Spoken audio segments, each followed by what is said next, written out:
Arcade magic turns tragic. On Amigos, everything Amiga.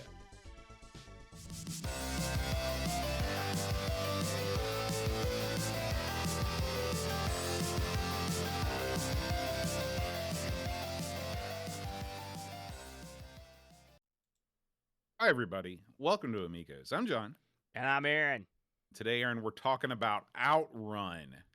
Aaron, have you ever been part of any sort of police chase? I know you're sort of a member of the force. Has it ever happened to you out with a work truck? Well, it's funny because back before the wave of vehicles that BA got before I got there were cop cars, with BA the works lights with and everything. you? That's No, awesome. BA, breath alcohol. But Oh. the people before I got there got cop cars, but they didn't want them because whenever they drove up, people wouldn't. I hated them. They, or flipped them off, because they thought they were real cops, and they had no gun, so they were just like, if someone came up and said, "I don't like cops, I'm gonna mess you up," you're like, woo, breathe in this. But so no, I have not been in a cop chase that involved cops chasing someone, but I've been chased by a cop.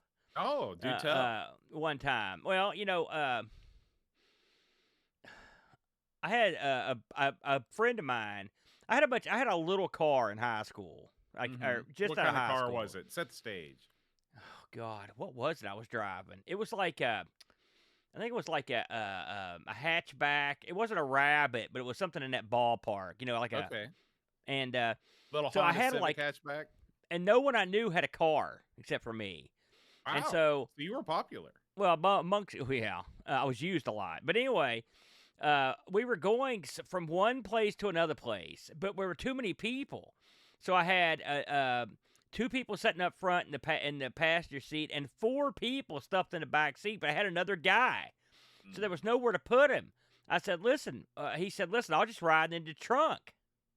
Yeah. This wasn't a hatchback. This car had a trunk.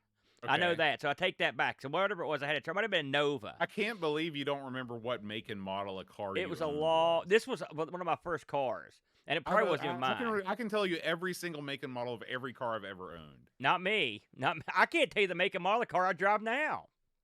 Anyways, doesn't matter. So we're driving down through Hurricane, and I didn't know this at the time, but I found out when I looked out the window at the back, because I thought my buddy was going to get back there and we were going to close the trunk. That's not what his plan was. His plan was to sit back there with the trunk open and smoke as we drove. He was just sitting in the back smoking, sitting on his butt, smoking a cigarette as we drove. So anyway, I thought to myself, so eventually I saw that he was doing that. I'm like, oh my God. So I'm like, well, what I'll do is instead of taking the main road down through Hurricane, I'll take one of the back roads. Well, of course, you know what that means. That's where the cop's at. That's right. So we drive by this cop, and I'm sure his jaw hit the floor as he sees this idiot in the trunk smoking a cigarette. So the lights come on, and I'm looking at him. And this happened twice in my life. I'm like, I'm gonna run. That's right. And yeah. I'm sure people somewhere can relate to there's a feeling where you say, I'm gonna go for it. I don't know, which was dumb because the car was full of people and it was a crappy car, and it was in the middle of Hurricane, and it's a cop car. And so I hit the gas for like 1 second, and then I caught myself like, what am I doing? And I went one block and then pulled over. And the funny thing is, the cop came in, he goes, you can't have that guy riding in the back of the car. And I'm like, yeah, I'm sorry, officer. I thought he was going to shut the trunk. He goes, you can't even put him in the trunk with it shut. And I'm like, okay. I'm like, well, what do you want me to do? He goes, you got to ride up here. So we stuffed this guy into the back seat with the 4 other people. So there were 5 people. Thank God this guy was thin. Before there was a seatbelt law, so they couldn't get you on that. No, no, they didn't give a crap about that. And so we crunched these people to the back seat, and I managed to get to my house from there. And the guy didn't even ticket me, Wow. But that was one of 2 times. One other time I was delivering pizza, and the cop hopped me, and I was like, man, I'm going to go for it. And I was in a Nova. It was a Grand Am. Take that back. And I was like, I think I'm gonna try to get through one of these hills or whatever. But again, my common sense kicked in pretty early in the chase, and I did not. It wasn't really a chase, but I'd say those are the 2 closest I've ever came to actually getting chased by a cop. The first time were you on Virginia Avenue when you got stopped? I was on Virginia Avenue. Do you know why I knew that? Because Why? that's the only place in West Virginia where you could say I went down another block. That's the only place in Hurricane that has a block system. That's true. You're right. But you got it, Boat. That's it. What about? I know you haven't been in a police chase. No, I've only been pulled over twice in my whole life, and I immediately pulled over and accepted my punishment, my just desserts. What about the time when you got pulled over for not coming to a complete stop out of your intersection? Did you ever think about busting out right there? Every time I've ever been pulled over, I thought about busting out. I can when I see people on TV and they get caught and they're like, listen, I don't know why I did that. I believe them. Yeah, because there's part of me that just that's why it's so funny that I work for the fuzz because I mean I've all my dad's real paranoid, because Dad was a real troublemaker back in his day, and so like it's ingrained in me, the distrust. Right. So it's the fact that I work for the cops is it's always there's always an internal battle. Well, you can bring them down from the inside. Well, by default, I'm crooked. I mean, real crooked. So it's hard for me to. But I mean, I've been a good boy since I joined up with the police. That's good. They set you on the straight and narrow. Aaron, you got that let's talk right. about Outrun. Brace yourself, Boat. U.S. Gold present from Sega.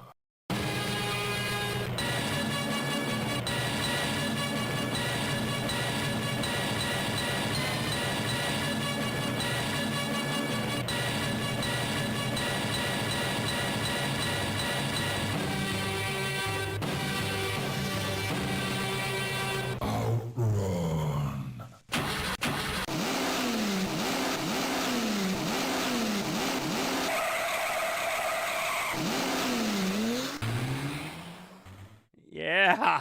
Oh man. I on the Friday Night Disaster stream, I used the old theme from Savage. That we played a couple months ago because it's so bombastic. But that is a very, very close second for most idiotic, insane opening of all times. It makes no sense. Fozzie Bear doing the vocals. It's great. And the funny thing is, I mean, well, we'll get into the Amiga version here in a minute, but I mean, that opening, that bombastic, colorful opening, is the biggest, like, red herring of all time. It's a complete debacle. But we'll get to it, Boat. But we're talking about Outrun. Let's talk about the arcade version of Outrun. Yes, sir. Okay, because this is let's be honest. This is one of the legendary arcade games of all the times. Yes, sir. Absolutely. If you were going to make a Mount Rushmore of racing games, this would have to be on it. Even if you don't like this game, you'd have to put it on there. Just for fun, just name a couple of your Mount Rushmore racing games. I mean, all arcade. Give me a couple. All arcade. Well, I mean, this is on there. It would be this. It would be Daytona, and it would be virtual racing. I think that's it. I put pole position on there. I hate pole position. I think it's hate it or love it. It was when it came out, it was a huge deal. That's true. I mean, if you're doing the Mount Rushmore, the most important arcade racing games, you've got to have pole position on. And I might stick Turbo on there too. It was awful. It was awful impressive back in the day. Yeah. So this thing came out in 1986. Came straight out of Sega in Japan. They were on fire. That's right. This thing was programmed by Yu Suzuki. Okay, you want to talk about the man? Yu Suzuki. If there's a the man in video games, it's Yu Suzuki. Yeah.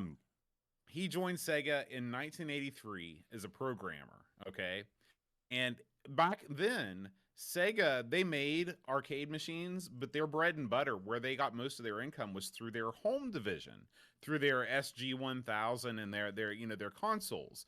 Their arcade business was sort of faltering at the time, if you can believe it.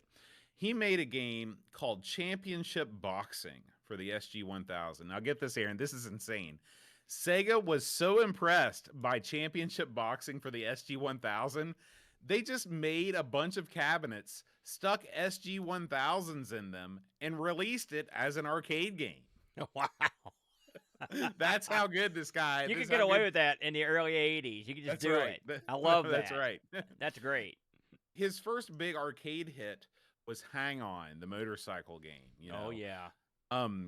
You see Hang-Ons. You still see Hang-Ons to this day. Yeah. the riding ones. You see those riding you ones, see those all, right? yeah, Right. because they're Now unique. There you're not wasn't a many things like huge that. fan of Hang On, right? Well, listen, I mean, I will say the ones where you actually get on the bike, that's pretty rad. But I mean, I'm not good at it, but I mean, that's the appeal, right? Getting on the bike, right? Getting on the bike, leaning into the Yeah. turns. That's where you have it. He pioneered that system. It's called the Tycon gaming system. And Hang On didn't really use it, but he kind of, it established the fact that you could get on a thing and it could move and impact your play.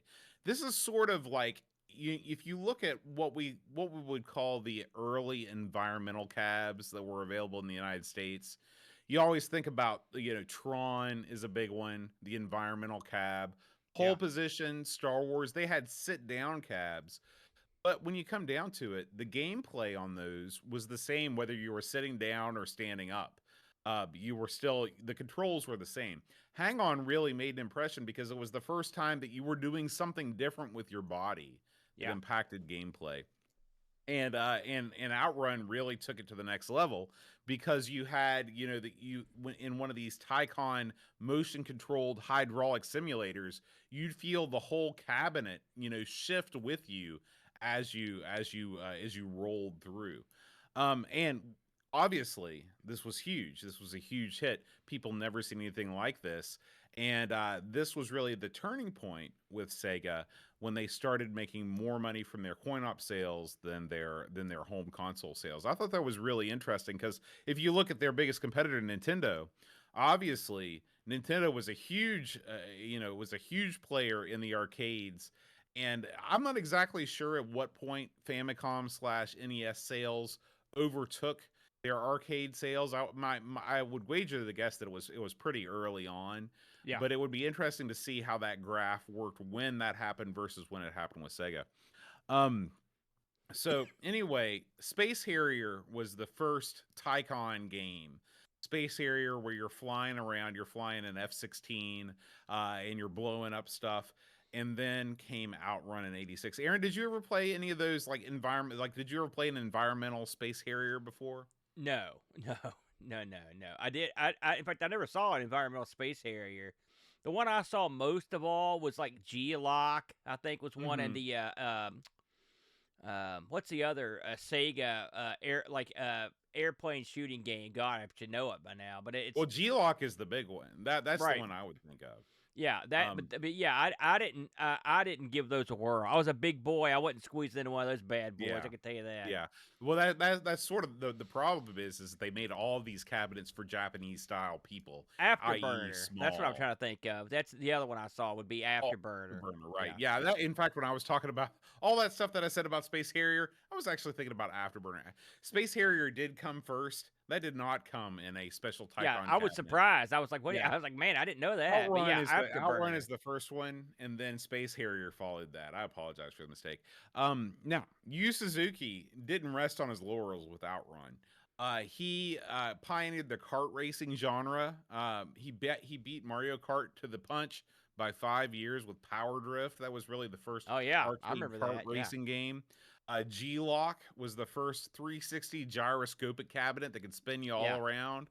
And with those, he could have retired and just said, yeah, I was the super scalar guy. I was the environmental guy. But no, he went on, Aaron. In '92, he developed a little game we like to call Virtual Racing. Okay. Then in '93, the next year, it was time for Virtua Fighter. That little obscure hit. Okay. Daytona USA, also developed by Yu Suzuki. '94, that's right, Virtua Cop, Yu Suzuki joint. And in '99, his last really big game was Shenmue. Okay. Did you ever play the old Shenmue on the Dreamcast? I did. I didn't get into it really. It was a slow game. It was hard. And it was weird. And it was was incredibly Japanese. It's a weird, hard, slow game. But one of the things that came out of it was that, a lot of time, in video gaming history, these things have always existed all the way back to Dragon's Lair. But he coined the term quick time event in Shenmue, where you'd have a cutscene that would play out, and then you'd have to do a special task with the control pad, push up at a certain time or push A at a certain time, just like in Dragon's Lair. But he coined that term quick time event. So whenever somebody mentions that, Yu Suzuki came up with that term. He gets a quarter every time. Yeah, that's right. He headed Sega's AM2 team for 18 years. So when people, this is what makes, when people are just like, man, the industry was garbage. And then the bitmaps came along. I'm like, listen, the bitmaps did crap. You want to talk about somebody that changed the face of gaming? Let's talk about Yu Suzuki. We bring on the bitmaps. They didn't even do arcade stuff. Yeah, yes, that's right. They couldn't. Not to mention, they weren't good enough. Show me anybody that you set their record against Yu Suzuki, and you're like, oh yeah, they match up great. There's like 1 or 2 people ever. That's right. I mean, give me a break. Hiroshi Kawaguchi did the music. The music is awesome in this game. Oh yeah. He also did the music for Hang On, Space Harrier, and Fantasy Zone. Just incredible. The tracks in this game are Passing Breeze, Splash Wave, Magical Sound Shower, and then when you get to the high score screen, my personal favorite, Last Wave. Yeah. The mournful track plays there. Very lovely. You know, Flack always talks about having the high score screen from the C64 version of Commando play at his funeral. Yeah. Last Wave wouldn't be a bad choice, Aaron, if you're looking. Have you started planning your funeral playlist yet? If you think about it, Last Wave is fitting in for several reasons. Right. You know? Exactly. It works on multiple levels. And the people that will come to your funeral, Aaron, they'll know. They'll get it. Uh-huh. So that's a little Hiroshi Kawaguchi. Let's talk a little bit about the game itself. So this game is it's funny. Yu Suzuki never, ever called this a racing game. Do you know what he called it, Aaron? He called it a driving simulator. This was the first ever driving simulator video game. And if you think about it, it makes sense. Yeah. Because you're not racing to get to the end. You know, it's not a set number of laps. You don't have any opponents. You're just driving. You're driving to get to a checkpoint, and then you get to another checkpoint. And in this game, there are 15 total tracks, okay? And to complete the game, you must complete 5 out of the 15. Well, how does this work? Well, every so often, you get to a branching pathway, and you have to choose left or right. Depending on where you choose, you go to the next section. So you can this is one of the early arcade games that really had a lot of replayability. Even if you mastered the game going on one set path, you could go back and you could try any number of ways to complete the game. It's pretty cool. In this game, actually. It is. In this game, you are piloting a Ferrari Testarossa. And right down to the horsey there on the back of the car. It's funny, in some of the games, the horse takes on more of a duck persona in some of the ports. Yeah. But it's funny. This is, of course, back in the early days of licensing. Sega, they made this game, and they didn't even think to say, hey, maybe you should license this, since this is a blatant ripoff of a Ferrari product. Aaron, do you know that Ferrari is Italy's biggest company? No, I had no idea. Wow, that's crazy. Isn't that nuts? Yeah. So Ferrari, they don't mess around. And so they eventually settled out of court. They probably gave him some money. And it wouldn't be until Outrun 2 when the car would become an official Ferrari. This game, Aaron, it's funny. The soundtrack is world famous. Everybody knows the soundtrack for this game, but some of the game's audio samples were actually corrupted before production started due to some of the master ROM chips failing, and the glitch wasn't noticed until Sega was preparing a soundtrack box set for the game's 20th anniversary. So this game, all through the arcade, all through the home releases, the Sega Ages ports and everything, the sound is not exactly as Kawaguchi wanted it to be. And it wasn't until fairly recently when these things were all fixed. It's interesting, too. The soundtrack is, when you think about games that had soundtracks that shipped on cassette with the game, this is what's another one that you can think of? Well, there's that. What was that crazy game we put on the ZX? I think didn't it have a cassette with it that played That's like right. voiceovers? The one with the comedian that everybody Yeah. loves. I can't think of what that game is called, but you're right. That one Yeah. shipped with the cassette. I always think about 720 also. It has that boom box on the top that I think has a cassette. I think some of the home versions came with a cassette that had the soundtrack on that. So this is another one of those. I think like Star Flight 2 or something on the Amiga had some kind of musical secondary thing with it. Secondary thing, yeah. I always think that's cool. You know, I don't think there's any shame in if you can't put the music in the game like you want it. Almost everybody back in the 80s, if you could afford a computer, you could afford a boombox or a cassette player. Yeah. Who didn't have one? And so you pop that on while you're playing. That's great. That's fantastic. Yeah, you know? I mean, hey, and it was perfect for the time. Not to mention, you get the authentic music that just like you remember it. So it's just nice, right. You know. Right. So as you can imagine, this game did great. In 1986, this was the top-selling upright or cockpit arcade cabinet in Japan. It was Japan's highest grossing game during the latter half of 1986. Now, it wasn't the huge hit that you might think. It was only the 7th highest grossing game of all of 86. It came out a little bit later in the year in that game, but it became the highest grossing game of 87. So what my guess is this probably came out in like October or November of 86. And so it really didn't get rolling until 87. In North America, it was the highest selling game in 87. And it was the highest grossing arcade game of 87 in the United States and the UK. So this thing made tons of money. Obviously, there weren't really a lot of racing games that could compete with it. You had, I'm trying to think. I think Chase HQ probably came out a couple years later. You were still kind of in the throes of pole position at this time. Yeah. There were probably other games that were out there, but it just seems like in my mind, the lineage goes from pole position right to Outrun, and then it sort of branches out after that. But this game, you can still buy it. It commands a high price, as you can imagine. Arcade 1-Up did produce a new version of it, a sit-down version. Neil from RMC, when we used to do This Week in Retro together, he compared it to a child's bed. It does look, it's a very toy-like looking thing. It doesn't look great. You can buy the original sit-down cab at some online resellers for around $4,000. I didn't find any machines currently for sale on eBay. I think this is a machine that people tend to hold on to. You know, I don't know if this is in your notes, but I read this a couple years ago, and I was always amused. There, you know, you mentioned that the lineage. You're right. Pole position. Really, the closest thing you could equate to this would be Hang On. Really, Mm-hmm. I think that'd probably be the next one in line. But I always read this, and I assume it's true, is that Suzuki, his original idea for this game was to make. He loved the movie The Cannonball Run.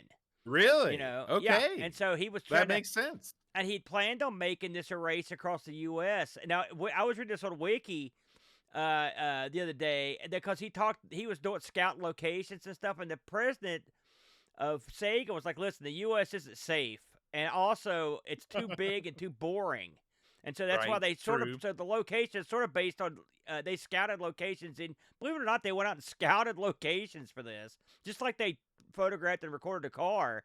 But they went all over Europe and so these are loosely based on European locations, which is kind of neat. So we sort of got screwed, I guess, boat, because I did think this was America until I read that, you know, because you got, especially it seems like the American premise. You get the Ferrari, you get the blonde. It's like you're starting in California or something. You're going, you know, I don't know how I don't know, in my mind, it never occurred to me that this could possibly be Europe. But if you get, that's what I've heard. That's what they've got on Wiki as well. When this game came out, you were talking about how popular it was in the U.S. This thing hit like a ton of bricks. Like, I remember the first time I saw it, I went to this arcade, and it's sitting there. I'm like, holy smokes, look at this piece of work. And because the wheel drove itself in the demo mode. And so you'd walk by, and it would be playing itself literally. The wheel would be turning. which That's that was super like cool. I was That's like, how the super cool. hell is that? What's happening here? I mean, I remember walking up to this thing and being stunned, like, oh, and then I saw what was going on. I'm like, get me some money. I gotta be getting to play it. I would have been a bigger fan of this if I wasn't so bad at it, because it's not an easy game. No. I mean, you could get better at it, but I've never been great at it, you know. But this thing, you're talking about blowing away the competition. It blew away the competition. It's funny when there was an arcade at the mall called Fun City that was open until a couple years ago they moved. And one of the first time I ever went into the Fun City, in the very back of the arcade was this machine, the stand-up.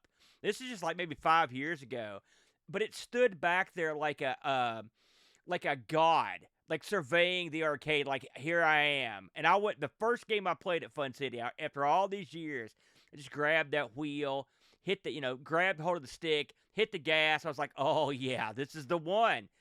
When these things in the late 90s, when the arcade games, when no one cared, these things you could get for a pittance, because there were zillions of them. You could get them anywhere. You could get these things routinely for under $500. Wow. And sometimes far less. I mean, I saw these things going, and one of the reasons is they're the wheel system's not the easiest to keep up. You know, anytime you've got, is it as bad as the one on what's the machine that you guys had? Road Blasters? Is it as bad hard as that? driving? Hard driving? I would say probably not. I can't be because hard driving's insane inside. I've never been inside one of these things, but I've always heard. I mean, I'm not saying they're not reliable, but anytime you've got, like, I've owned 2 Road Blasters in my life, and like anytime you have pedals and gear shifts and stuff like that, and analog steering, it's a level of repair that's up different difficulty and difficulty in getting parts than your normal joysticks and buttons, you know. But I used to see these things all the time. I mean, all the time. It's just a lot like, I mean, when I think of games I saw tons of, this was right there with like Crystal Castles, you know, or Tetris. I mean, there were tons of these things. But this thing was an unbelievable, incredible thing to play when it came out. I have seen the cockpit version where you actually get into the little car and it moves, and they do look those look less dumb than what you were talking about with Neil. That you're right, that one looks real dumb. The arcade at home one. Yeah. But none of them are what I would call make you look cool to the chicks. I don't think. Well, I mean, this was the first run. I really think they when Cruising USA came out and they had that environmental cab with that was a machine. That looked so awesome. You got in that thing. Remember when that was at the mall? How great that was. Yeah. I think this is a brilliant machine. I think the gameplay elements. She's right. There's no explosions. You're not racing. It is a racing simulator. I mean, this reminds me. The bit where you pick your music at the beginning, I'd never seen that in any game, okay? No. That was another thing. You're just like, you can't believe I get to pick the music I listen to? Holy crap. Right. And it's like I'm there. It's like it's me. Yeah. And I mean, here's the thing. How many times do I say this? It sounds dumb to say now, but at the time, this was a mind blower. You're just like, I can't believe it. And it looked like a radio, you know. And then lastly, I know it sounds stupid. The branching paths was the most brilliant thing.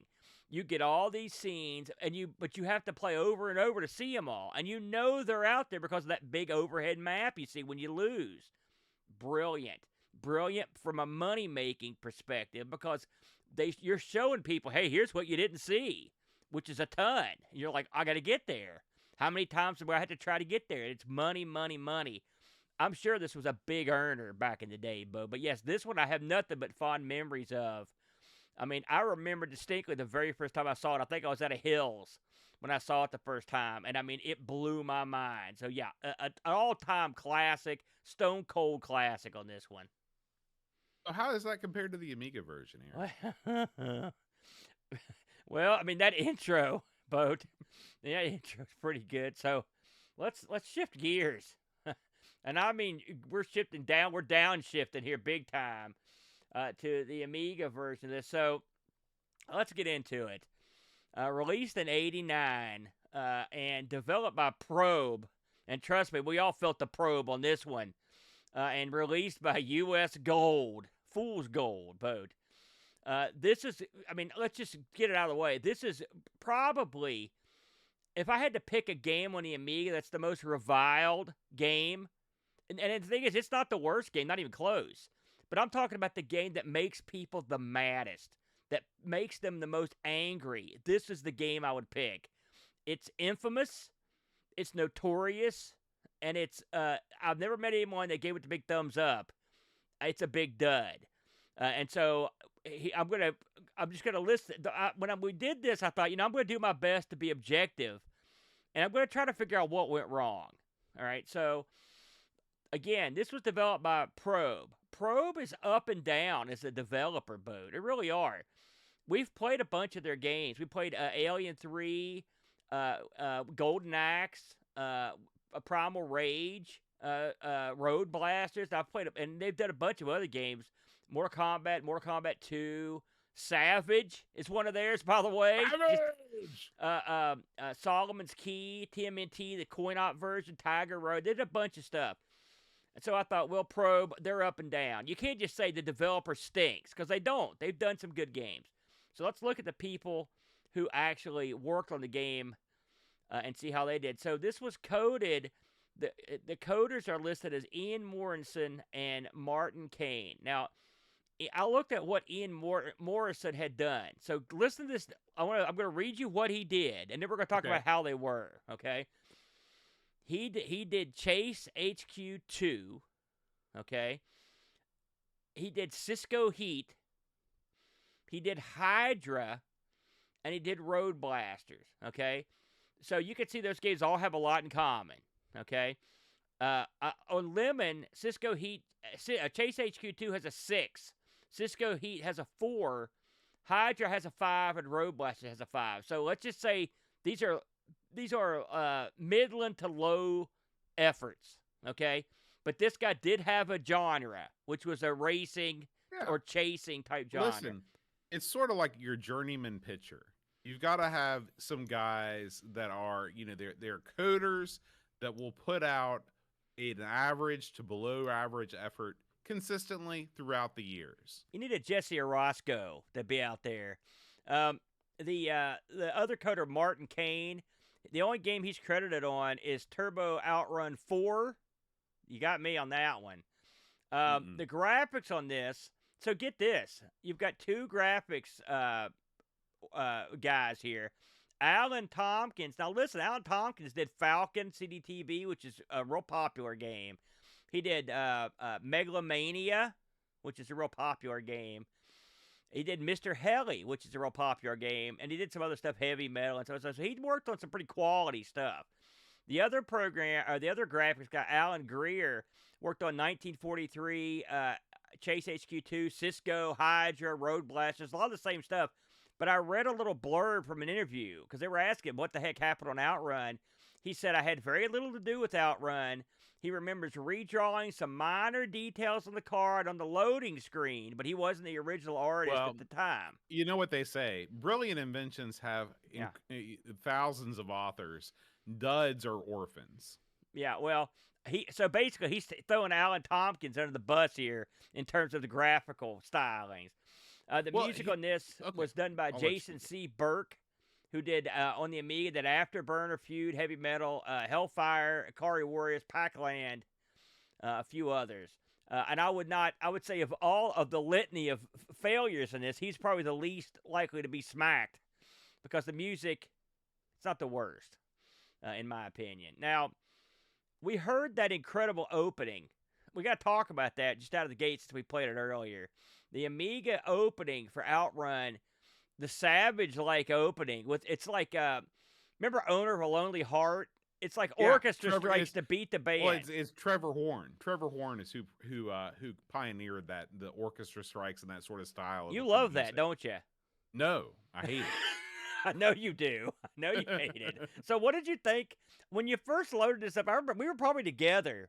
I found that 8-year-old video of you playing this, and even at the time, you seemed baffled as to what was happening Well, in this opening. you know, it's funny. Outrun in the arcades is a bright, happy jaunt.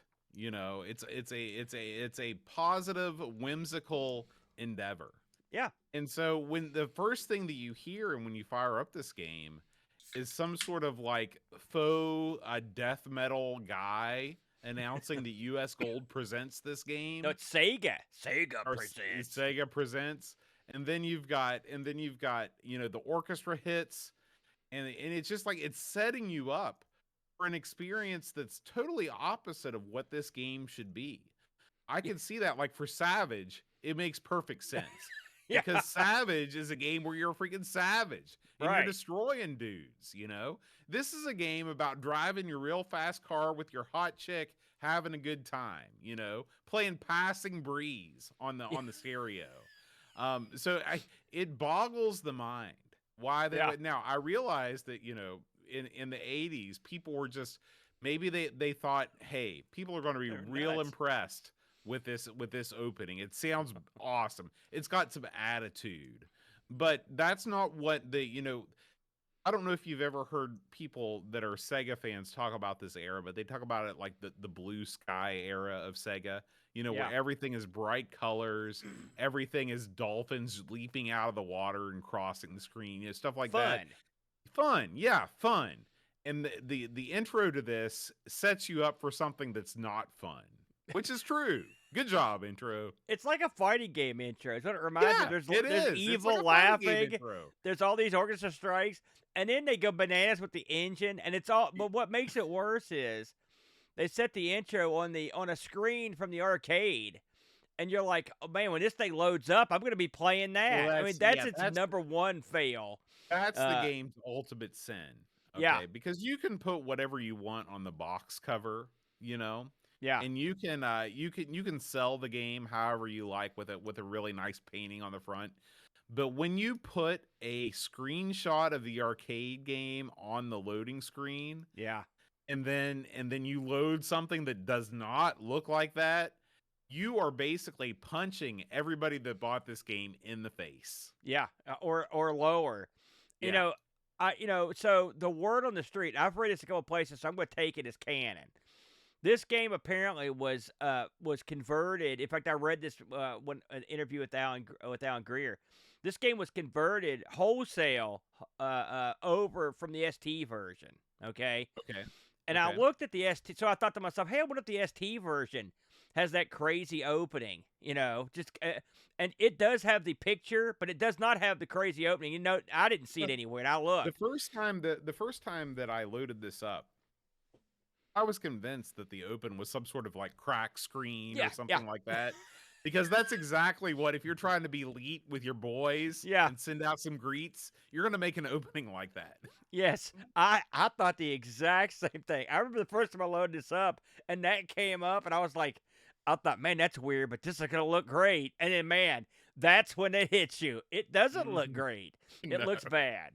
So let's get into the game proper, Boat. Now that we can tell you right now, when you start the game, you're going to be disappointed. Okay, there you go.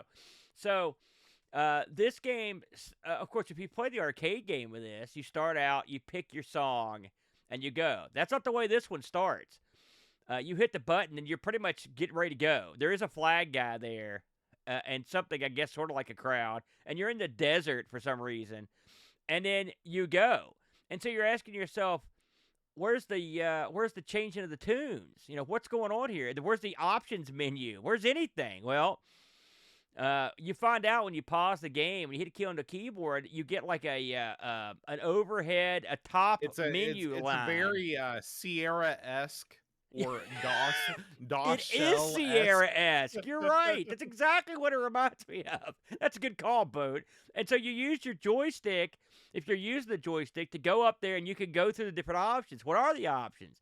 Well, amongst the options are you can change the song. You can also turn the song off. You can mess with the sound effects. You can give yourself more or less cars. You can get information is another one you can do.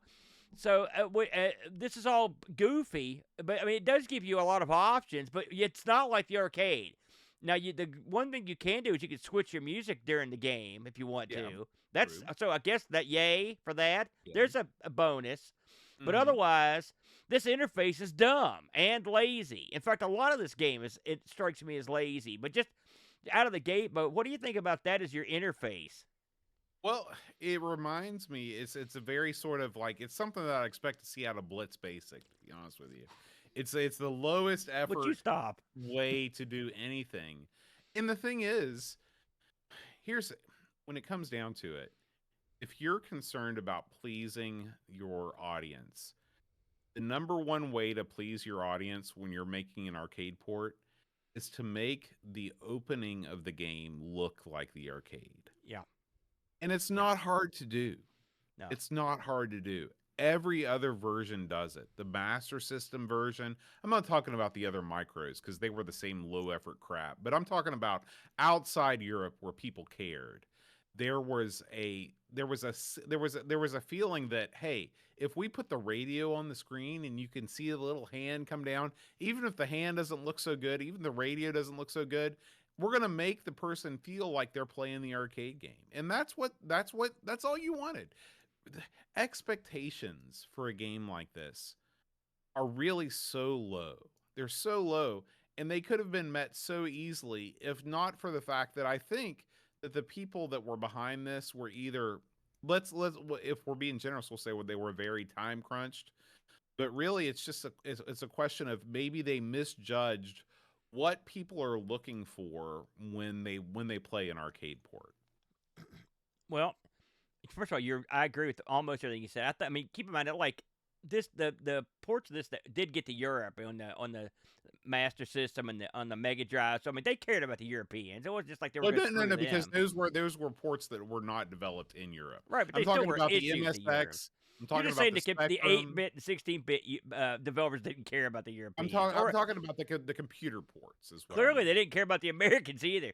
So if let's assume America was not even a factor to these guys. Let's didn't care how many copies of Outrun they sold in America. Well, there's a DOS version of this too. I don't even know if this game got an NTSC release. Yeah, it did. Absolutely, it got American release. So? In fact, I played the NTSC release. But not to me. I mean, if you look at this one of those games that got ported to everything from the ST, the C64, the MSXs, the NEC. PC Engine got a great port of this. Well, that's the thing. I mean, this game got ported everywhere, but the developers varied wildly. I will say DOS is way better. The DOS version is way better than the Amiga version. They were probably yeah. I mean, that's an 89. Probably one most Americans played. But anyways, you're right. Do it. Make an effort. And here's what I think. I think this game comes down to one thing. They did not want to do anything above and beyond the road graphics. This is why you've got this stupid menu instead of a proper menu for options. This is why when the game is, in the arcade version of this, when you go to one lane or the other, you know what I mean? There's a sequence where the road splits and you get to pick a path. Not in this version. You don't get to pick a path. You just go to the right or the left of the screen, and that's your path. And it just freezes there for a minute, and then you move on. So there's no cool transition.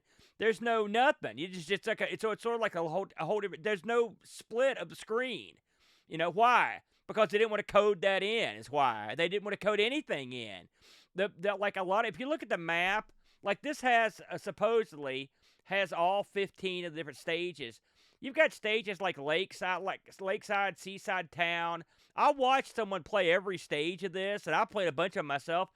They don't look right. They're just rehashes. They don't like the Seaside Town. There's no sea there, and the Lakeside there's no lake. It's like this. It's just like more a colors palette swaps.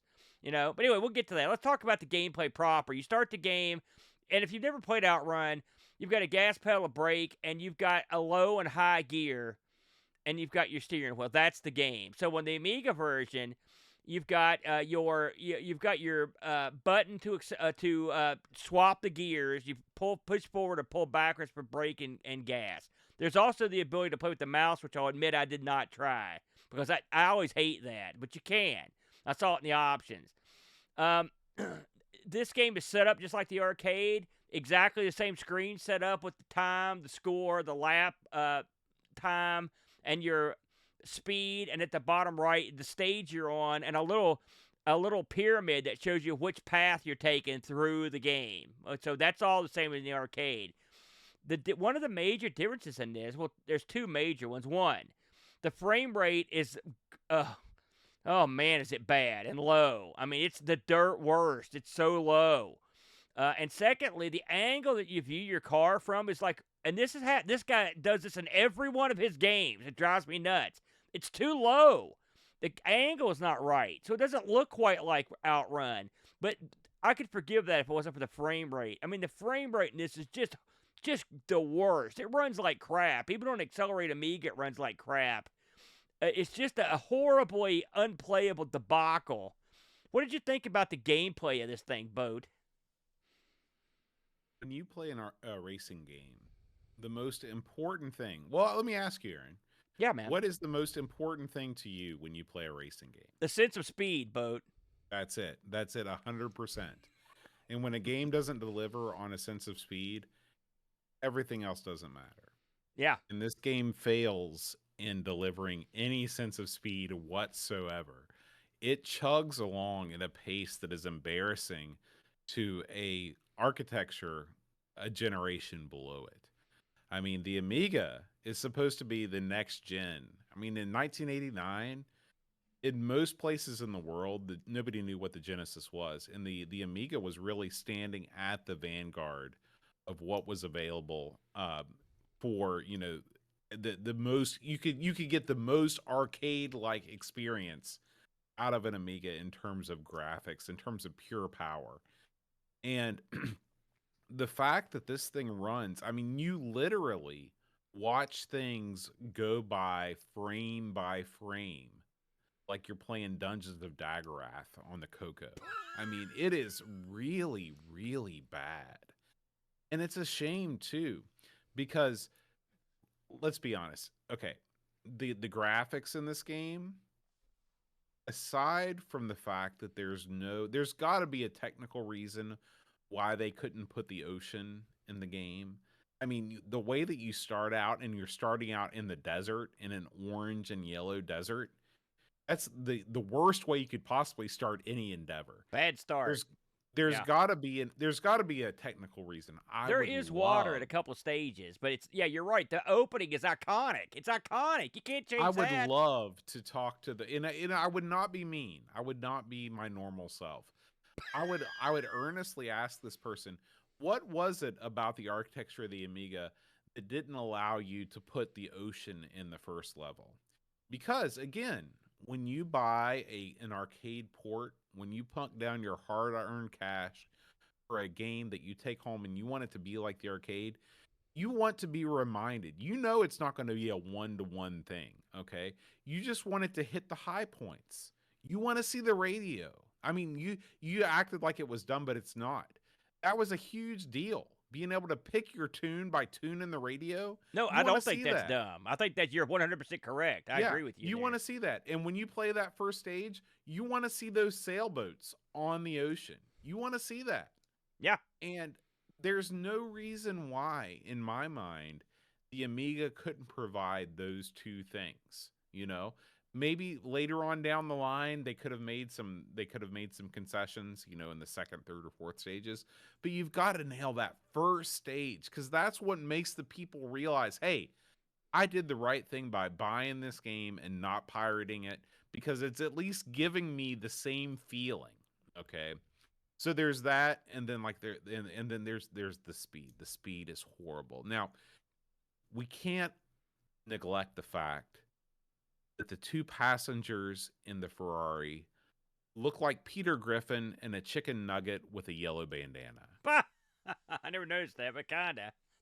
They're not bad. The worst. It could have been worse, but yeah. No, they couldn't have. They couldn't have been worse. I mean, they're in awful. There. They look, the neck fat. His neck fat is something I can only aspire to. Okay, and the chicken nugget with the bandana. That's no good. That's no good.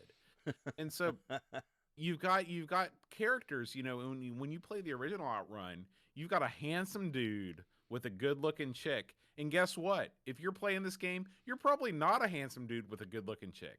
It's your typical reason why we play video games. We want to be people that we're not. We want to be those people. When I look at that neck fat, it's like I'm looking in the mirror. I hate it. Now, in the game's defense, I'll say that the HUD in this game is done extremely well. The HUD is probably the best looking HUD that we've seen from an arcade port in an Amiga. There's no black bar. There's no a name of the game, in the top or the bottom of the screen. Everything looks really good. Even the bowling pins are there, the different route options. That's all there. So I've got nothing bad to say about the HUD. And it's just, I would love to sit down with the developer of this game and just ask, was it just because it was an ST port and the ST couldn't handle it? And if they said yeah, then I'd be okay with that. I'd be like, okay. Well, that was the order of the day, was to make the ST port, because it was the low-hanging fruit. It was the least capable 16-bit machine, and port up from there. And if that's the case, but I mean, it would be fascinating to say, well, actually, there was a reason why we couldn't do it, and it wasn't just related to time. I'd love to hear that story. It's funny because I thought to myself, I'm going to get to the bottom of this. Why is this so bad? Legendarily bad. And I'll be honest with you, I'm really scraped this week. And hey, if you've got something that I haven't seen, please link it down in the show notes at the bottom. Link it in your messages. I tried like gangbusters to find interviews about this game. Again, we know it was ported wholesale right across from the ST, and we both know the ST has certain limitations when it comes to certain types of scrolling and whatnot. But the truth of the matter is, we've seen an Outrun-like experience with the Lotus 2, for example, and to a lesser extent, some of the other racing games Jaguar, that we enjoyed, something like that. Yeah. But I mean, Jag is another one that it's okay. But I mean, we know from Lotus 2 that it can be done if you've got competent people or people ahead of time or whatever. But I mean, we both know that the reason this sucks, one of the main reasons is it was a straight port from the Atari, and they didn't care much about that version. So they really threw two versions under the bus at once. And I'm sure they sold a zillion copies because this is the way that, we've talked about what's the way the industry worked, and that beautiful screenshot that they put in the game, I'm sure that was on the back of the box, not the actual end game. And because also, that's the thing, you can put that screenshot on the back and not lie when you say that is end game screen. And if you just look at this game in game, like a still shot of it, you could be like, oh, that's not too bad. I mean, the graphics on this aren't the dirt worst. I mean, they gave it in the fact, college try. If you froze this game, okay, at any point and looked at the graphics, this game blows away almost any other port in terms of the fidelity of the car, the fidelity of the other cars on the field. Unlike Lotus 2, you've got a field of a variety of different, like you've got Volkswagens, box trucks, other things. I mean, there's a lot of different Porsches. Cars on the field. Yeah. There's a lot going for this game in the graphical department. And you've got sound and you've got music and sound effects at the same time. Yes. So, but I mean, listen, this is all irrelevant. This game is sub Test Drive 2, like way down. That's not the speediest game, but I mean, it plays that you can play a pretty decent little driving game on that. This is below that. I mean, this is, it's not unplayable. It's just, it's not playable. Like that's what it is. It's like you play this. Like I knew I was gonna be playing this week, and I was like, oh man. I was like, well, I'm gonna give this a chance. And I knew the second I started playing it, I was like, oh, this is garbage. It's still garbage. It never got better. And it never will. We should mention there have been many, many attempts to do something about this in the Amiga community. This is like, I would say you got Doom, and then you got this game. Like, those are the games. We got to get a Doom going, and we've got to do something about Outrun. We've got to fix Outrun. And so you've got Cannonball, and that series morphed into a sort of an updated version of Outrun, which is just a couple days ago, or a couple weeks ago, got a update where the guy has Outrun running, like basically with no cars, and it's on an Amiga. Of course, you've got an Amiga 030 with AGA, so it's not gonna run on a standard Amiga. I want to see somebody get this running on a proper Amiga, but that may just be too much to ask. So I guess anything you could do is something. So some people are going to be placated. I was reading Cannonball required a Picasso retargetable graphics card. I was going to say that was almost like you'd have to have a vampire or something. Yeah, so what you've got. So when you go down that road, I mean, anytime you can just run the PC version of Doom on your gimmick, you're not really running it on an Amiga. You're running it on a thing that also does Amiga. Yeah. You know what I mean, Bode? Yeah, I know. But I would love to. I think there's 2 golden chalices on the Amiga. Chalice 1, running Doom on an Amiga 500, right? Chalice 2, a game of Outrun. I'm not asking for perfection, but just something that's not garbage. Something Lotus 2 level. And then you've got something there. How do you think this did in the magazines, Bode? I've got the listings right here. Well, at the time, I'm not exactly positive that this game probably would have ranked as low as we think. Because we're living in a pre-Lotus world. We're living in a pre-Jag world. There were probably a lot of people that brought this thing home. I remember I was reading an Amitopia review. Amitopia is a Spaniard. And he was gushing about this game, talking about when he brought it home, it was like bringing the arcade machine home. A lot of the criticism comes from the fact that there were much better racing games available on the Amiga later on. But at the time of release, I would say that this was probably in the B range. Now, I could be wrong. Tell me. So, just a few reviews here. Amiga Action in 91 gave this a 61%. Burial. Yeah. Pardon me? Burial. Oh, yeah. AUI in 89 gave this 7 out of 10, so 70%. The Games Machine in 89 gave this a 75%. Now, Amiga Power looked at this in 94, okay? So there probably was a budget release or a re-release, and they gave this thing a 5%. So we know for certain that by 94, the bloom was off the rose, okay? Yeah. We shouldn't even count that. Yeah. The people at Lemon give this a 4.1 with a little poopy sign beside it. Never good. That's when you get those signals, that means I'm looking to go buy that one, because those are the ones I like. That's a candidate for the dirt worst. Your Hall of Light gave this a 42 in their lore section.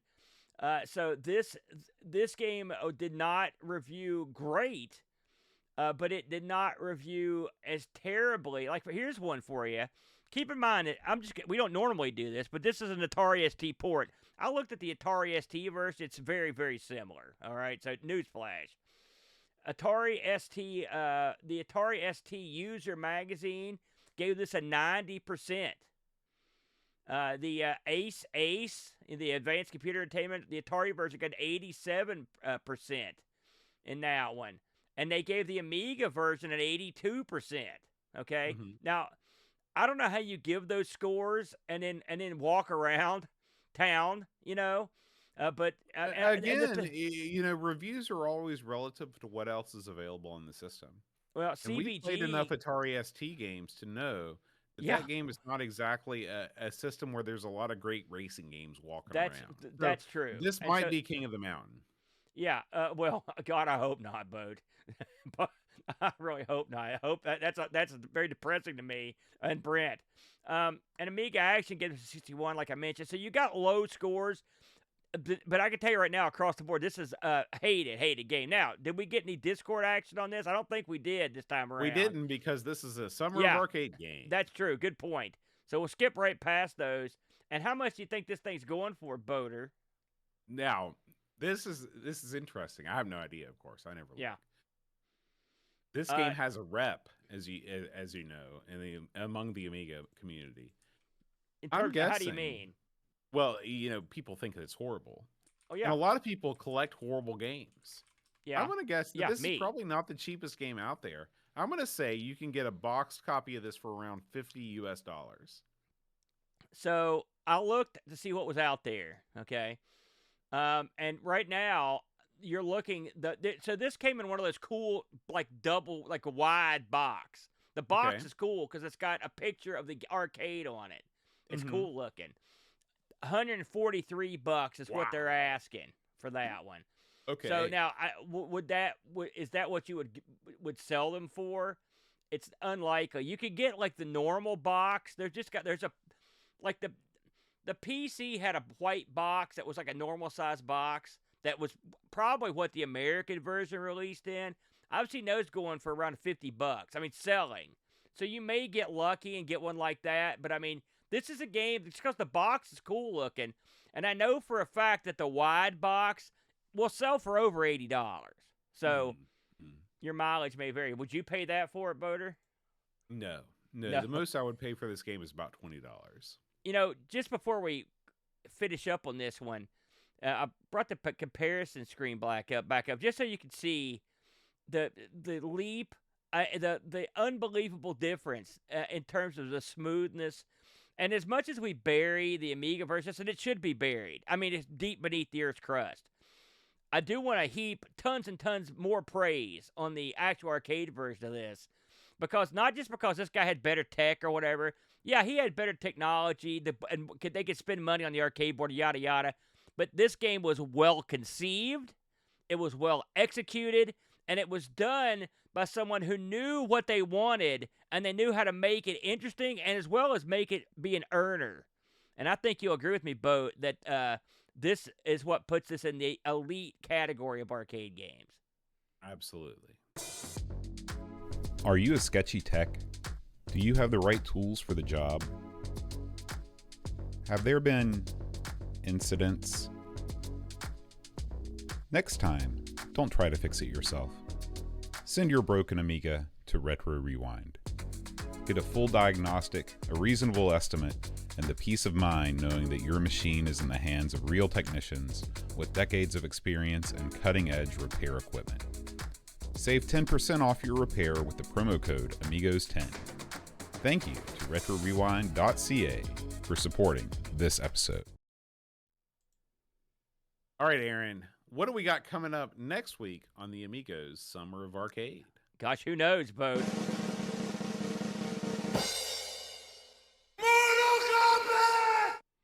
It's Mortal Kombat, Boat. It's the original, the big dog, Mortal Aaron, Kombat. Some would call this the ultimate console killer.